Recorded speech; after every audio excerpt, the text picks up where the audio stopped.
Muy buenos días, amados hermanos. Les saludo en el amor del Señor y saludamos como siempre a quienes nos ven a través de nuestra señal en la internet y nos escuchan a través de nuestra aplicación de la radio ICLS 24/7. Bueno, el día de hoy continuamos nuestro estudio a lo largo de todo este año, que ya entramos al último mes. Hoy es 1 ya de diciembre.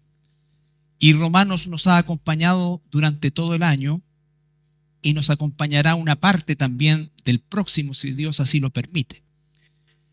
Y esperamos siempre nosotros como hermanos, como pastores, que cada una de estas enseñanzas, en primer lugar en nosotros, por supuesto, y en cada uno de nosotros como hijos de Dios, no solamente pueda ser un área de información, sino que verdaderamente nos impulse por medio de la obra del Espíritu Santo en nosotros a que se produzcan esos cambios estructurales en nuestro carácter, que se asemeje más al carácter de Cristo, entendiendo que Él representa la perfección absoluta. Sin embargo, el esfuerzo de cada uno de nosotros como hijos de Dios y guiados principal y casi exclusivamente por la inmensa gratitud que debe surgir de cada uno de nosotros por causa de la salvación que hemos recibido. Y ya sabemos una y mil veces que no tenemos mérito alguno para haberla obtenido, que no somos mejores que aquel que aún no la tiene, y que algo que es tan majestuoso puede ser a veces algo que pase como la salvación a un estado inerte, en el sentido de que resulte algo dado y olvidemos el concepto de gratitud y nos envolvamos en el mundo y en nuestros propios intereses y olvidemos la razón de nuestra existencia, la razón por la cual el Señor permite que aún estemos aquí y la razón por la cual también Él nos entrega, como dice su palabra, todas las cosas para la vida y la piedad. Entonces, se trata de el impulso, la dirección, el cimiento correcto. Y Romanos es un manual, por cierto, doctrinal, muy, muy claro. Romanos no es un libro difícil de entender si es que lo estudias correctamente. Es un libro o es una carta que realmente muchas veces es difícil de aceptar por causa de lo que nos enseña. Y es ahí donde nosotros podemos ver más claramente nuestra condición de cristianos al ver estos cambios imposibles en nuestra naturaleza humana y que los empezamos a vislumbrar a partir de nuestra naturaleza espiritual.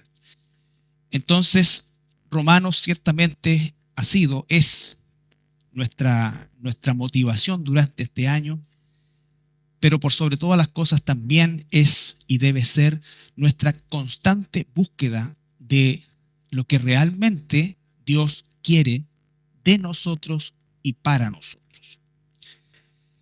Muchas veces, recuerden, nos preguntan, bueno, ¿y Dios qué querrá para mí? Es difícil responder eso y creo que a menos que nos demos de adivino, no podríamos decir con exactitud qué es lo que Dios quiere para nosotros, en el sentido de lo que muchas veces se hace la pregunta. ¿Querrá que sea esto, que haga esto, que vaya para allá, que vaya para acá? Hay elementos, por cierto, que son básicos y que inmediatamente enmarcan eso, pero por sobre todas las cosas, esa búsqueda se esclarece en la medida que nosotros realmente estamos en comunión con Él, en la medida en que nosotros también permitimos la transformación de Dios y la mente de Cristo que tenemos se va haciendo más aguda a lo que es su palabra. El día de hoy vamos a Romanos capítulo 12 y vamos a estar en los versículos 14 y 15. Romanos capítulo 12, versículos 14 y 15. Dice así la palabra del Señor: bendecid a los que os persiguen, bendecid y no maldigáis. Gozaos con los que se gozan, llorad con los que lloran. Padre, esta mañana estamos delante de tu presencia y venimos, Señor, a examinar estos versículos y especialmente el 14, Señor, que seguramente es algo que realmente nos resulta difícil, Padre, y lo es, porque en nuestra propia cultura y formación eso no existe. Todo lo contrario, Padre. Por eso es que evidenciamos tu obra maestra en nosotros por medio de estas transformaciones y de estos milagros que haces a nuestra vida. Te damos las gracias, Señor, por la libertad y el privilegio que tenemos de tener tu palabra en nuestras manos y también, Señor, de libremente poder estar reunidos esta mañana. En el nombre de Jesús. Amén. Bueno, ciertamente lo que venimos diciendo acerca de la transformación comienza a evidenciarse aquí en estos pasajes, porque hasta el momento, a partir del versículo 9, recuerden ustedes, dice, el amor sea sin fingimiento, aborreced lo malo, seguid lo bueno, amados los unos a los otros con amor fraternal. Está hablando del ambiente básicamente de la iglesia y casi exclusivamente de la iglesia, lo cual tiene algunas dificultades, pero en general es algo que pudiésemos nosotros llevar sin mayores problemas, ¿no es cierto?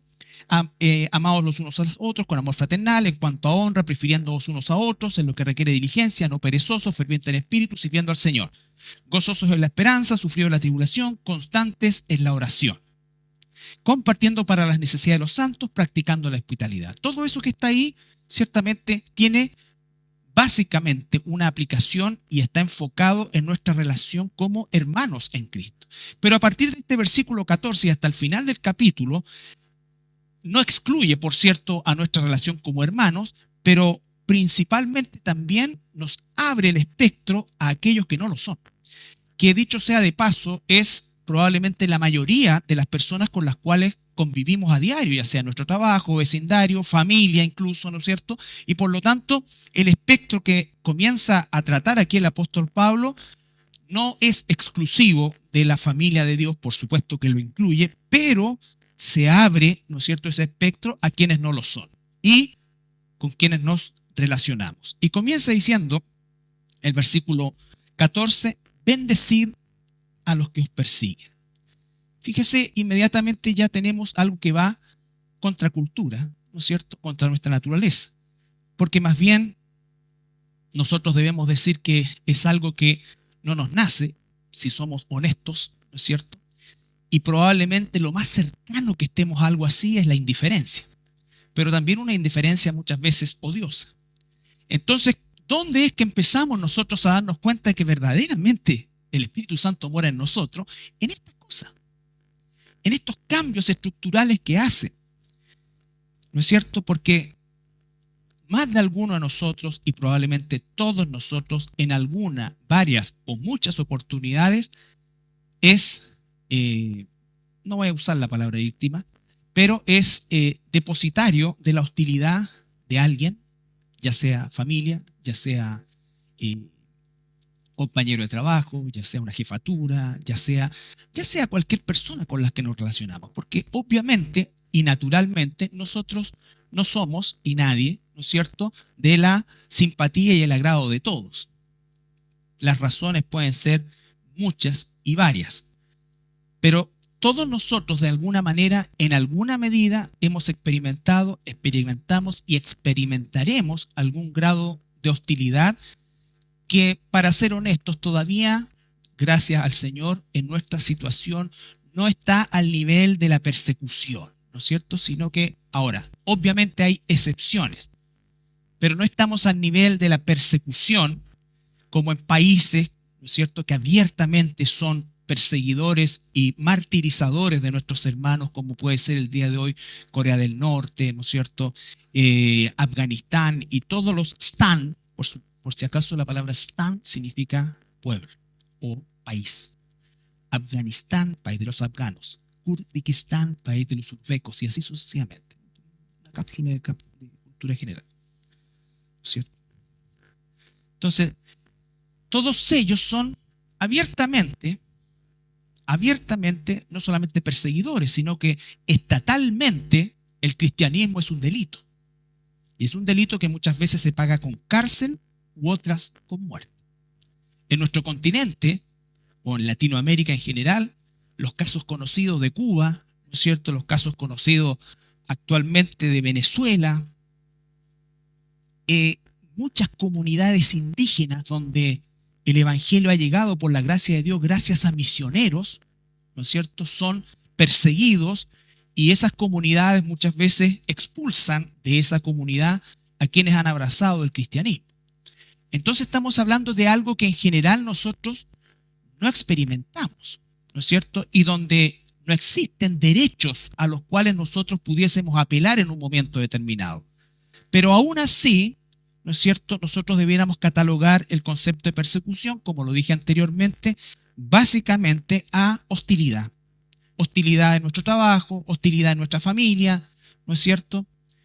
Hostilidad, no sé, pues en las redes sociales, los que participan de alguna cosa y colocan a lo mejor algo en favor de la vida y colocan un versículo bíblico ahí, ciertamente van a recibir una buena cantidad de mensajes negativos o contrarios. Entonces, el cristiano experimenta hostilidad. Quiero tratar de llevarlo a nuestra realidad mucho más concreta, porque no quiero, ¿no es cierto?, ponerme en los zapatos de hermanos que verdaderamente experimentan persecución, donde sus bienes son permanentemente arrasados. Hay lugares, ¿no es cierto?, por ejemplo, en Uganda, en África, las persecuciones, pero sangrientas, ¿no? Es peor que los países musulmanes tradicionales, digamos así, que están en el Medio Oriente. África es tierra de nadie. El control y la información que surge de ahí no existe.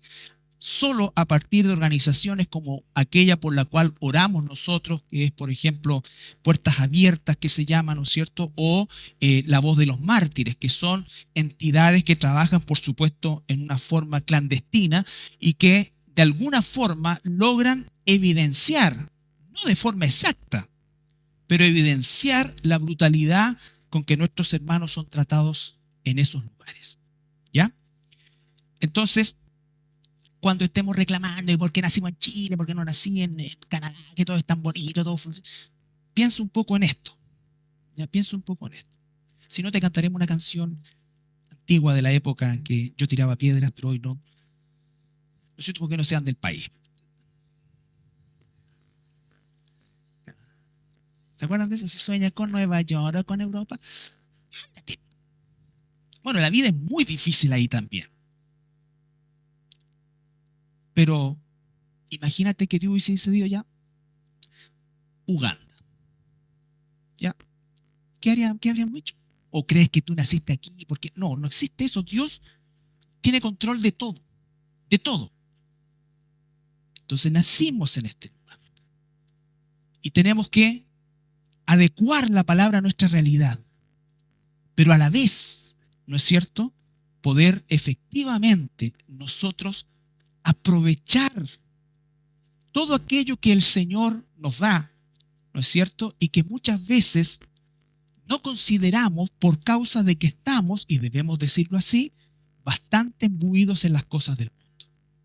Y no estoy hablando de tu trabajo, estoy hablando de los tiempos que en general tenemos y que los mal utilizamos, de la falta de esfuerzo que muchas veces queremos hacer, o el nulo esfuerzo que a veces queremos tener, por causa de que vivimos en una cultura, y en esta parte de Occidente, ¿no es cierto?, en la cual estamos enfermos por la comodidad, que no queremos ser movidos de nuestro sistema, que cualquier cosa que en definitiva implique salir de esa comodidad, o lo rechazamos o tiene que ser mucho para. Entonces, sí hay persecución, sí sufrimos hostilidad nosotros, ¿no es cierto? Y ahora, ¿cómo debemos nosotros reaccionar frente no solo a la hostilidad, sino que principalmente el foco es a los hostiles, a quienes nos hostigan? ¿Ya? Y la palabra dice claramente: bendecid a los que os persiguen.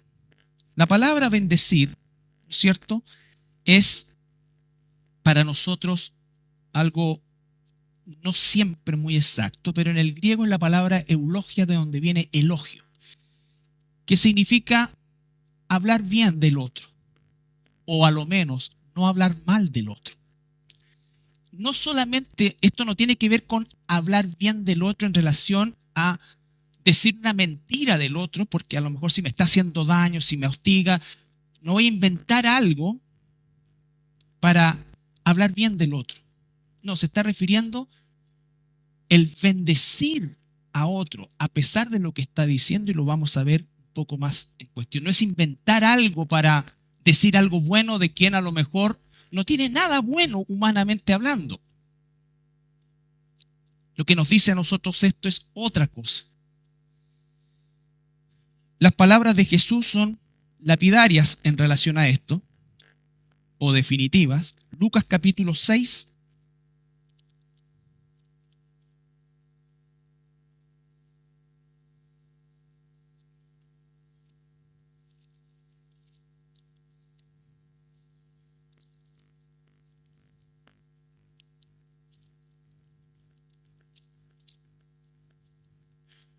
Lucas capítulo 6, versículo 27 y 28. Recuerde que esto está inserto en las bienaventuranzas, ¿no es cierto? Pero a vosotros los que oís, os digo, amad a vuestros enemigos. Jesús lo dice en un peldaño más grande. Haced bien a los que os aborrecen. Bendecid a los que os maldicen y orad por los que os calumnian. ¿No es cierto? Entonces Jesús está dando una pauta que humanamente es no difícil, sino que imposible. Es difícil para nosotros como hijos de Dios, porque lo podemos hacer, pero es difícil. Ahora, ¿cómo llegamos a una instancia de estas características? Obviamente es una lucha. Es una lucha. Si tú piensas en tu mente, a lo mejor ya se te vino alguien a tu cabeza, y lo primero es dimensionar el nivel de hostilidad. ¿No es cierto? Porque a veces nosotros nos gusta jugar mucho a la víctima. Y no estoy diciendo que no sea real una hostilidad, sino que estoy diciendo que nosotros de alguna manera amplificamos algo que no tiene el tamaño que le damos en nuestra mente, en nuestro corazón, porque en el fondo lo que muchas veces buscamos es la atención de otros, ¿no es cierto? Y eso tampoco está bien. ¿Tenemos hostilidad? Claro que sí. Pero ¿quién no la tiene? Aún siendo no cristiano. Como cristiano, la hostilidad que nosotros debiéramos experimentar, o la persecución en el caso de aquellos que la están realmente viviendo, debiera ser siempre por hacer el bien y no por hacer el mal. Recordemos 1 de Pedro, capítulo 2. 1 de Pedro, capítulo 2, versículo 19, 20 y 21.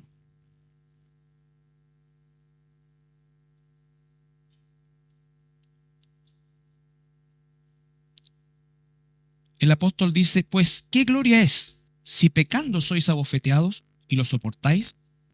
Más si haciendo lo bueno sufrís y lo soportáis, esto ciertamente es aprobado delante de Dios.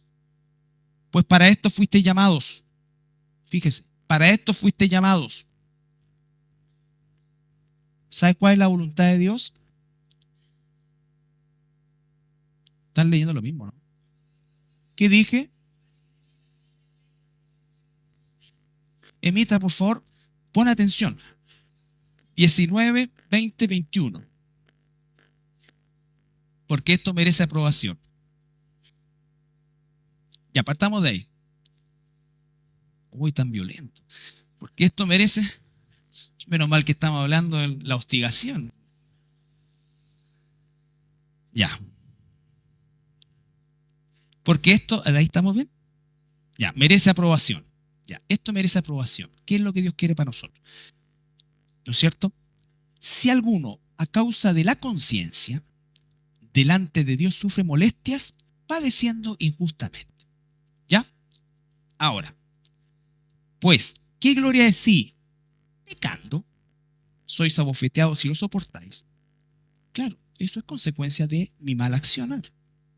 ¿Ya? Mas si haciendo lo bueno sufrís y lo soportáis, esto ciertamente es aprobado delante de Dios. Pues, para esto fuiste llamados. Eso es un llamado, hermanos. O sea, el sufrir por hacer el bien es parte de nuestro llamado.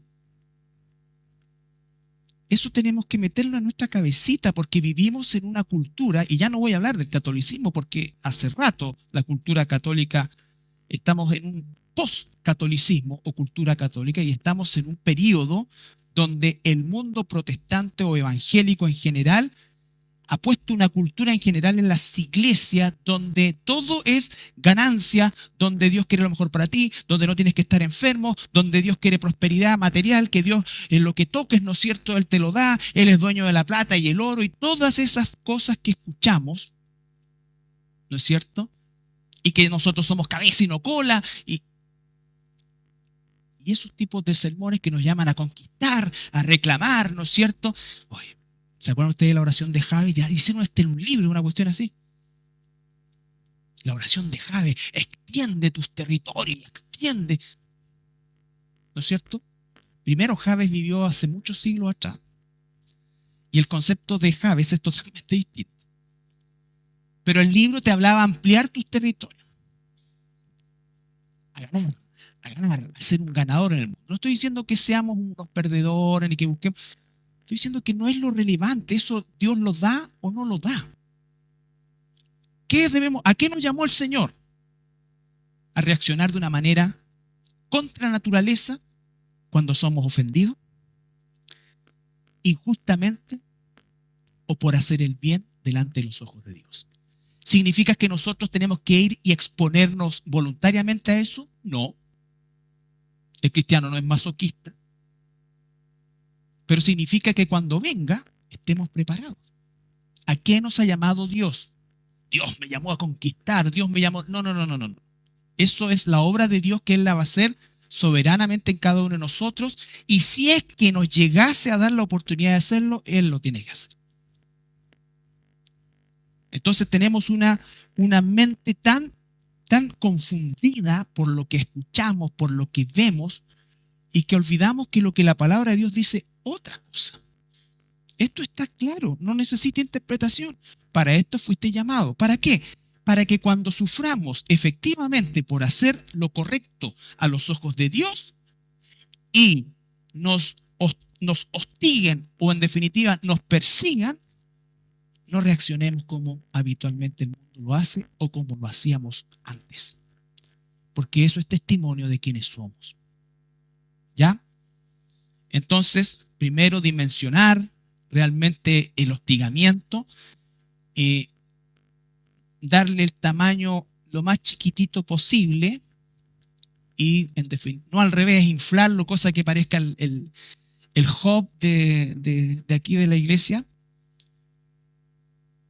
No, sino que verdaderamente lo trate de achicar al máximo y quiera Dios que incluso ni la gente lo sepa. O sea, que llevo yo con Dios. Pero tienes que estar poniendo, ¿no es cierto?, una foto aquí, buscando al Señor en esta persecución. ¿Ya? ¿Qué te pasó? Oye, pero viene. ¿Cuáles son las reales motivaciones de eso? No lo sé. Entonces dice, volvemos a Romanos.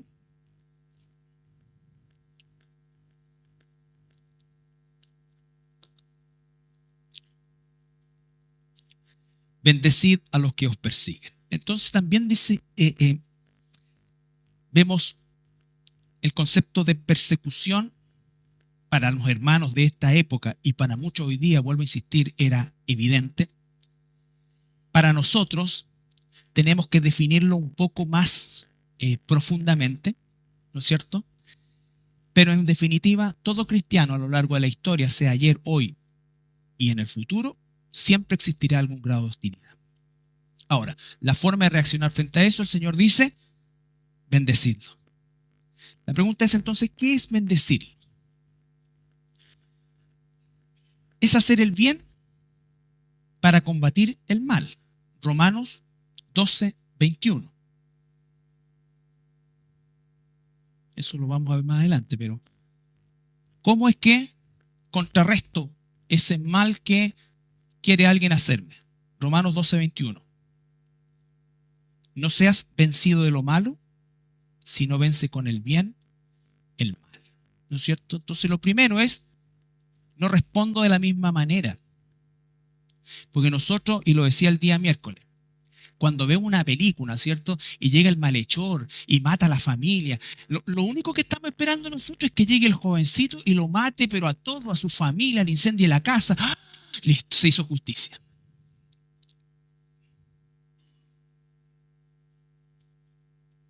La otra vez vi una película re buena, pero igual después me cuestioné, porque se llamaba Los Siete Magníficos. Me encantan los westerns a mí. Pero, y al final la venganza superó como 10 veces lo que habían hecho los otros. Esa es nuestra naturaleza. Esa es nuestra naturaleza. Entonces, tenemos que tener claro el diagnóstico y usar las herramientas de nuestra milicia, que no son carnales, dice Corintios, sino que son espirituales. ¿Cuáles son? No maldecirlos, al contrario, bendecirlos. Vencer el mal con el bien. Vencer el mal con el bien. Por ejemplo, el Señor Jesús en primer lugar. Lucas, capítulo 23, versículo 34.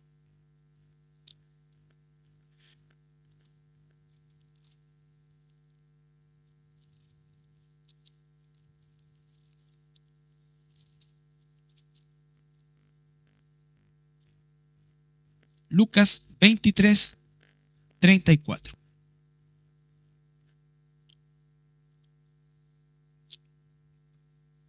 Tomo agua porque es difícil todo así.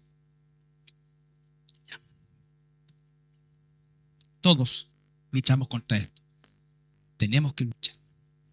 Mayor es el que está en nosotros que el que está en el mundo. Ahí está el poder. No es el poder para noquear a otro, ni en Cristo todo lo puedo, ni Cristo me fortalece. Que usamos malamente eso. ¿No es cierto? Sino que es para esto. Porque para esto, entre otras cosas, nos llamó el Señor.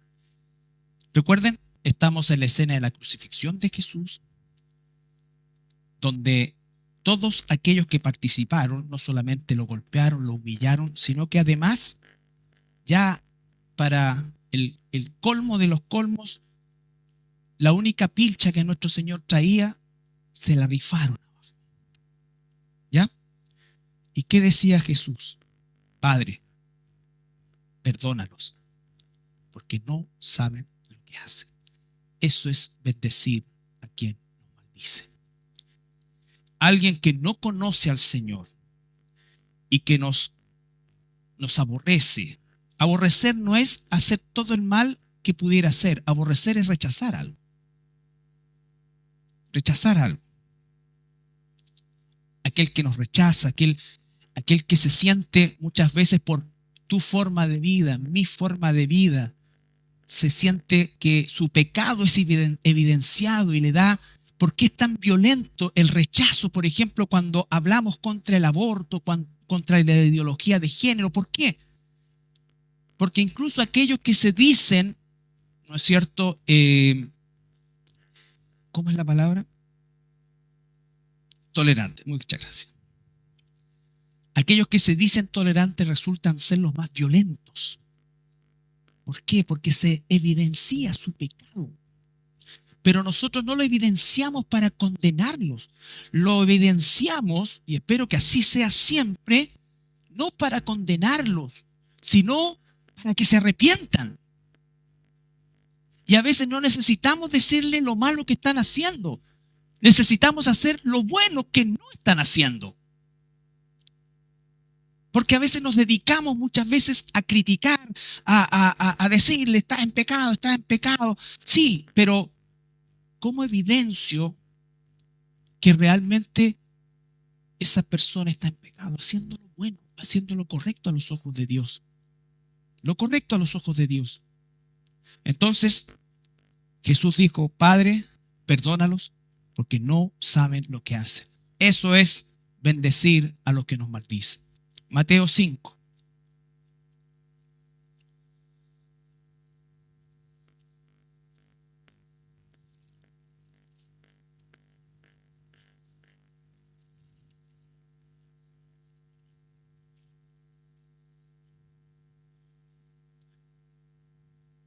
(44 al 48).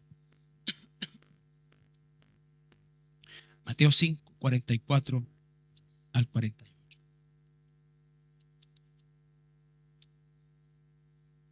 Jesús está diciendo, ¿oíste que fue dicho? Sí. Cuando el Señor dice oíste, se está refiriendo a la tradición oral que los fariseos habían implantado. Él dice, pero yo os digo, amad a vuestros enemigos. Amad a los enemigos no es estar de acuerdo con lo que hacen, no es fomentar lo que hacen, es esto que hizo el Señor Jesucristo. Es no hacerles mal. Y es más, si podemos hacerles bien, hacerles bien. Eso no significa, hermanos, que, por favor, quiero hacer este paréntesis con el concepto de impunidad. Si alguien comete un delito contra nosotros, nosotros no pensemos que amar a nuestros enemigos es dejar algo impune. Puede ser una opción, pero también puede ser una opción hacer las denuncias que correspondan. ¿Se entiende? Porque vamos a ver en Romanos 13, en un par de domingos más, ¿no es cierto?, que para eso Dios ha puesto autoridades, para castigar a aquellos que infringen las leyes sociales. Lo que está diciendo acá es no odiar, no aborrecer.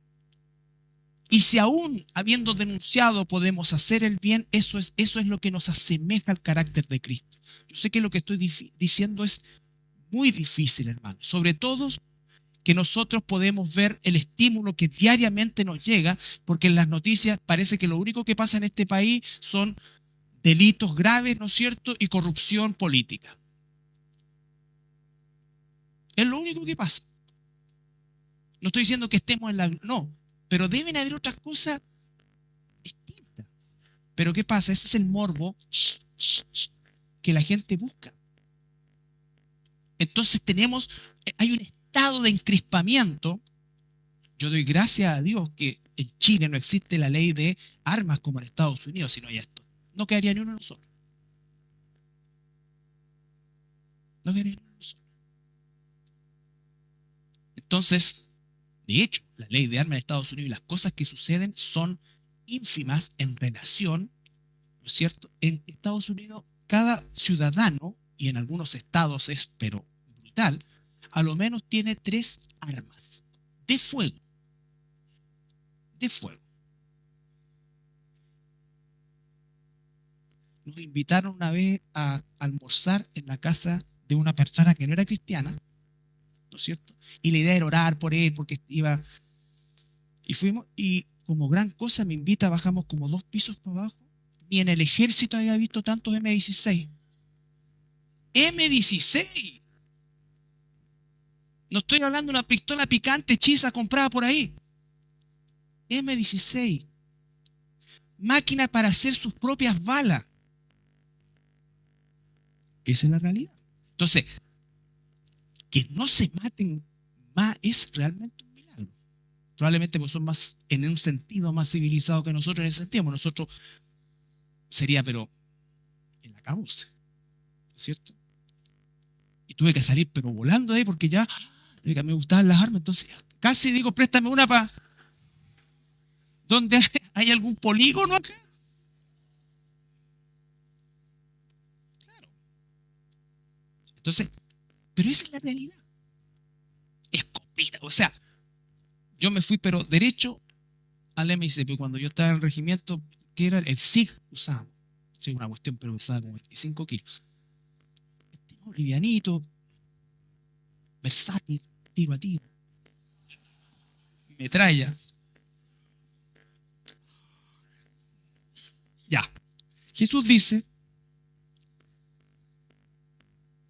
y orad por los que os ultrajan y os persiguen.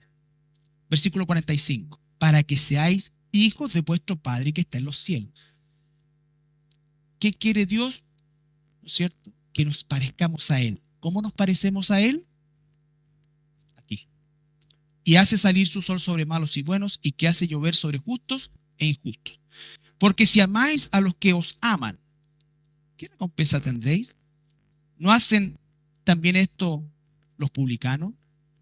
Y si saludáis a vuestros hermanos solamente, ¿qué hacéis de más? ¿No hacen así también los gentiles? Se dan cuenta que es un hostigamiento. Saludar a los que me saludan nomás, y a los que no me caen mal no los voy a saludar. Sed pues vosotros perfectos, como vuestro Padre que está en los cielos es perfecto. Esa es la meta. ¿Qué quiere Dios? Esto. ¿Cómo lo hago? Buscando a Dios. Buscando a Dios. Vamos a ir a un ejemplo, porque ese es Jesús. Ahora vamos a conocer el final de la vida de nuestro hermano Esteban. Hechos 7:60.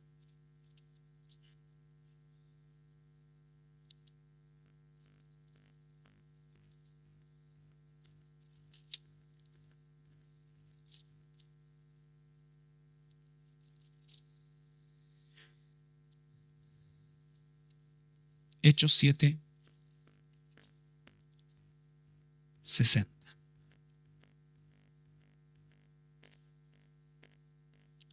Pero vamos a ver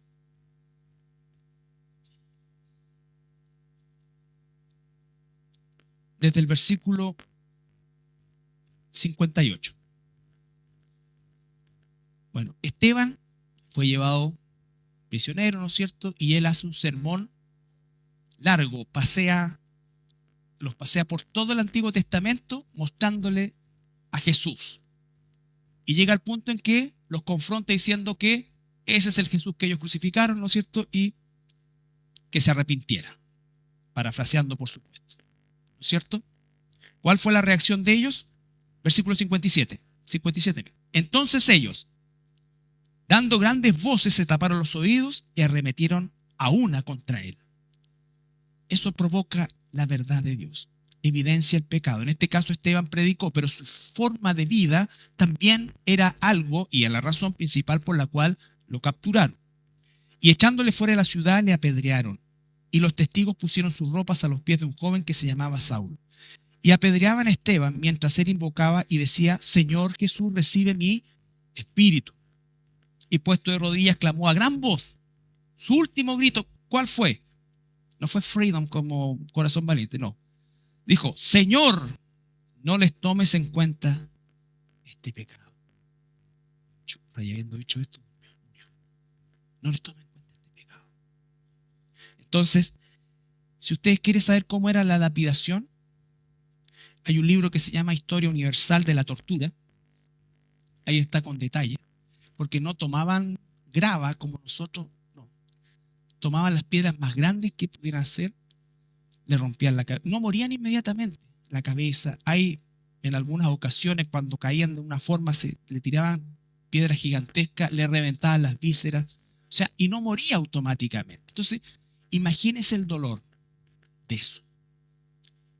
Pero él dice: ¿qué cosa? No les tomes en cuenta este pecado. ¿Y por qué? En el mismo capítulo 7,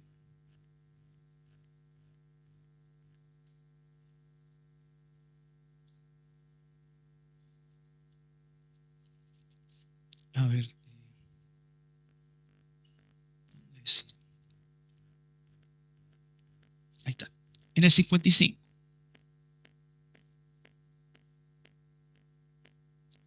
Pero Esteban, lleno del Espíritu Santo. Esteban, lleno del Espíritu Santo. Eso es lo que hace la diferencia. Nosotros, por cierto, tenemos el mismo Espíritu Santo que Esteban, pero probablemente no estamos llenos del Espíritu Santo cuando reaccionamos de forma equivocada o de forma contraria. Eso es lo que tenemos que pensar nosotros, llenos del Espíritu Santo. La llenura del Espíritu Santo no es para hablar tontera, Esteban no murió diciendo ni toda esa locura enfermiza que se ve. Lleno del Espíritu Santo, un hombre que estuvo en control hasta el último segundo de su vida, sufriendo una de las torturas más horrorosas. Y lleno del Espíritu Santo, entonces clama: no le tomes en cuenta este pecado. No le tomes en cuenta este pecado. Hay una caricatura que ha hecho mucho de la iglesia evangélica con el Espíritu Santo. Es una cosa vergonzosa. Y lo digo con toda responsabilidad. La llenura del Espíritu Santo produce otra cosa, produce fruto. Este es el fruto del Espíritu Santo, porque hay personas que se dicen llenas del Espíritu Santo y hasta maldicen a sus propios hermanos. Entonces digamos las cosas como son. La Biblia nos dice que ni siquiera maldigamos a quienes no nos persiguen. ¿Cómo puedo pensar hacer eso con un hermano? Dos razones. Y la principal es que nunca se han convertido. Porque ni aún en el sentido común pudiera existir eso.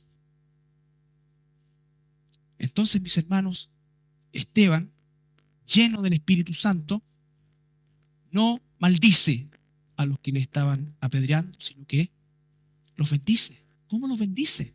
¿Estando de acuerdo con la piedra que le tiraban? No, estando y rogando por lo que necesitaba esa gente, entre las cuales estaba Saulo, que sería después el apóstol Pablo.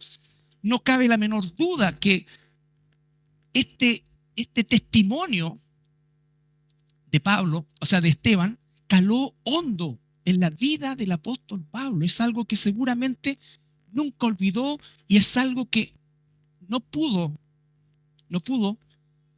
abstraerse de esa realidad. ¿Qué fuerza tan increíble hacía que alguien en esa condición profiriera las palabras que dijo? ¿Recuerdan cuando Jesús dice: Padre, perdónalos porque no saben lo que hacen? El centurión que estuvo observando horas esto, ¿cuál es la exclamación de ese? Del gallo tonto. No, en verdad, este es el Hijo de Dios. Es imposible que sea de otra manera. Y debieran decir de Esteban: en verdad, este es un hijo de Dios. Y debieran decir eso de nosotros: en verdad somos hijos de Dios. En el nivel de hostilidad que tengamos. Pero para nosotros muchas veces es más preferible hacernos la víctima, ¿no es cierto? O, por otro lado, ¿no es cierto?, llevar a un extremo una situación que puede ser real. Y lo que tenemos que hacer es aprender lo que dice la palabra de Dios. ¿Qué y cómo? No es el tema ahora. Es ser lleno del Espíritu Santo. ¿Qué es ser lleno del Espíritu Santo? Eso, hermanos, es fundamental, porque eso es lo que produjo las palabras. Recuerden que, volvamos a Romanos 12,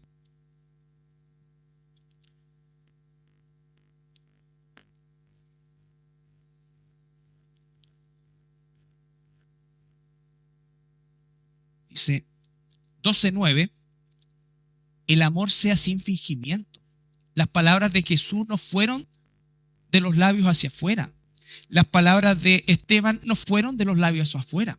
Fue un fruto real. Un fruto real. Entonces podríamos quedarnos solamente con el ejemplo de Jesús y encontrar algo absolutamente imposible, pero Dios proveyó el ejemplo de otro hermano. Y ese es el ejemplo que Dios inspiró para que quedara en la Escritura.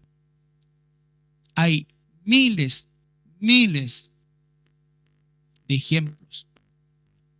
Después que vea el libro de la Historia Universal de la Tortura, vea o compre el libro de los mártires de Fox. Salen una cantidad de hermanos que no están registrados en la Escritura, pero sí están registrados en la historia, cuyas vidas fueron arrebatadas de una forma violenta, cruel, y cuya respuesta fue muy similar a lo que Esteban dijo. Volvemos a Romanos 12, el versículo 14. 12:14. Bendecid a los que os persiguen, bendecid y no os maldigáis. El 15 dice, gozaos con los que se gozan, llorar con los que lloran. Gozarnos con los que se gozan. Y entendiendo el contexto, hermano, nosotros debemos gozarnos con aquellos que tienen una buena razón bíblica para gozarse. No gozarnos por cualquier cosa. No está diciendo una cosa, nadie podría gozarse porque los talibanes llegaron al poder.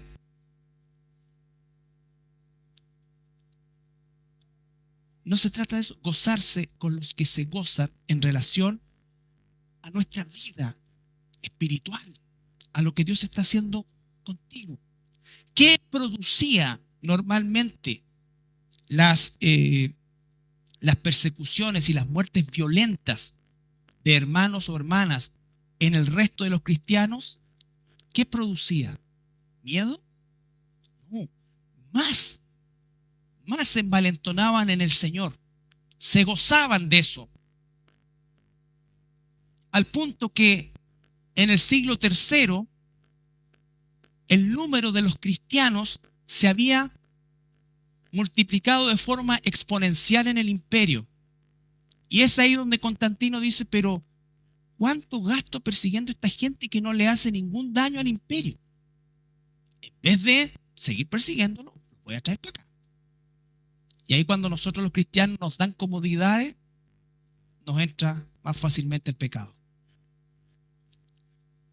Pero derribó el cristianismo verdadero, derribó al imperio romano. Lo cambió de adentro. Entonces, gozaos con los que se gozan. ¿No es cierto? Cuando Pablo dice, estad siempre gozosos. Gozosos con quienes en nuestra iglesia, nuestros hermanos reciben honra. A lo mejor Dios lo llama a un ministerio. Eso es una responsabilidad gigantesca. Gozarnos con eso y no decir, si supieran cómo se porta. Si tienes algo contra alguien, dilo. Gozarse con quienes a lo mejor obtienen un logro, estoy hablando en lo humano, quizás terminó un estudio, quizás hay tiempo también, no se trata de que está en la Biblia, no, sino que gozarse con las cosas que verdaderamente son de carácter bíblico en primer lugar y con aquellas cosas que pueden ser una bendición para hermanos y no hermanos. Para hermanos y no hermanos. Y no sentir, porque yo no, porque a él sí, ni siquiera es cristiano, yo soy un hijo del rey y todavía no tengo esto, y por qué esto, y esa típica cosa, ¿no es cierto?, que se produce en nuestra cultura tan chaquetera muchas veces. Entonces, gozarnos de verdad con los que se gozan. Y cuando dice llorar con los que lloran, por cierto, el mismo sentido. Llorar por aquellos que tienen una razón bíblica o atendible. No llorar porque pillaron, ¿no es cierto?, que estaba delinquiendo y que en definitiva estoy llorando y lloro, porque llorar con eso no es solamente el acto de derramar lágrimas, es entender y hacerse parte del sufrimiento de alguien. ¿Me entiendes? Entonces, a eso se refieren estas dos cosas. Y no excluye a los no cristianos, no se olviden de eso. Los incluye, por supuesto que sí, a los cristianos, pero también es algo que de una forma más genérica es posible aplicar, ¿no es cierto?, a aquellos que no son nuestros hermanos y entre los cuales debiéramos nosotros tener un testimonio potente que en definitiva dijera quiénes somos. Recuerdan ustedes, no lo vamos a ver, pero Jesús lloró cuando murió su amigo Lázaro, a pesar que él sabía que había muerto y que exprofeso demoró 4 días porque iba a ser un milagro.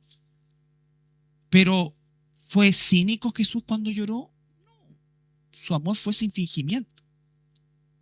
¿Era eso muy espiritual? No, murió un amigo. Murió un amigo. Su familia está triste. Hay formas de apoyarlo. Hubo reducción de personal, perdí el trabajo. Y estoy triste. No, llorar con lo que llora no significa hacerse, vuelvo a insistir, ¿está llorando? No, entonces no. Ni tratar de llorar para llorar con el que llora, no. Es hacerse parte y apoyar en su dolor también. Colosenses 3:12 para terminar. Jesús lloró, por ejemplo, cuando entró a Jerusalén, ¿recuerdan? Pero lloró por el estado espiritual de Jerusalén. Ese es un lloro triste. Colosenses 3:12.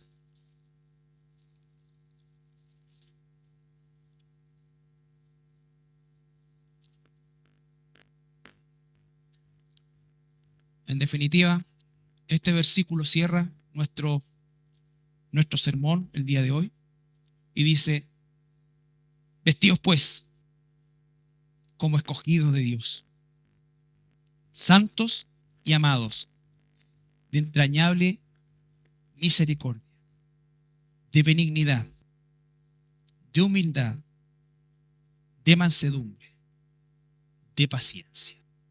Eso es la obra del Espíritu Santo cuando estamos llenos del Espíritu Santo.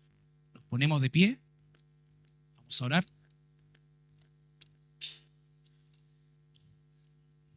Padre, te damos gracias por tu palabra. Ciertamente es una palabra que nos remece porque en nuestra propia naturaleza humana que persiste aún, Señor, esto suena como algo terrible y algo imposible. Sin embargo, Señor, nuestra naturaleza espiritual nos da las herramientas y las vestiduras para vestirnos como tus hijos, Señor, buscando hacer tu voluntad y viviendo la vida que nos das, Señor, conforme a esa voluntad. Señor, si tenemos en nuestra mente alguna persona, quien quiera que sea, a la cual, Señor, nosotros tengamos hostilidad, Padre, Señor, que tú lo quites, Padre Santo. Tú tienes un trato con cada persona de este planeta, lo sepa o no lo sepa, creyentes o no creyentes, porque nada escapa a tu voluntad. Tú permites, tú impides, tú eres quien, Señor, finalmente toma las decisiones, Padre. Yo te pido, Señor, para que nosotros podamos hacer eco de esta palabra y podamos verdaderamente buscar esa llenura del Espíritu, sin lo cual, Señor, estos frutos nunca podrán darse. Gracias, Señor amado, en el nombre de Jesús. Amén.